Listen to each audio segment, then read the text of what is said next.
Hi friends, welcome to 100 days cycling challenge day 44 అనమాట. ఈరోజు అయితే చూస్తున్నారు కదా, ఈరోజు అయితే సండే. ఇక మనం కొంచెం లేట్గానే స్టార్ట్ అయిపోయినాం. 7 గంటలకు 7 o'clock అట్లా స్టార్ట్ అయిపోయినాం. అది మ్యాటర్. ఈరోజు అయితే మన ఛాలెంజ్ 5-6 ఉన్నాయి అనమాట చేయాల్సినవి. తెలుసుగా మన 100 ఛాలెంజెస్ ఇన్ 365 డేస్. అది ముచ్చట. ఛాలెంజ్ 5 అయితే స్టోర్ అయింది మైండ్లో. States and Capitals, union territories and Capitals, 100 కంట్రీసే. చూద్దాం ఇక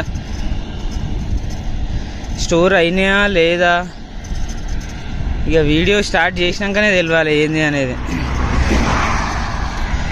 ఎన్నో అన్ని చెప్పడానికి అయితే ట్రై చేద్దాం. ఛాలెంజ్ అయితే కంప్లీట్ చేయాలి. ఎందుకంటే మళ్ళీ నేర్చుకోనికి కూడా మనకు December 31st దాకా టైం ఉందన్నమాట. December 31st రోజు మళ్ళీ అన్ని ఛాలెంజ్లు చేయాలి కదా. ఎటు తిరిగి స్టోర్ చేసుకోవాలి. అది సంగతి. డే 44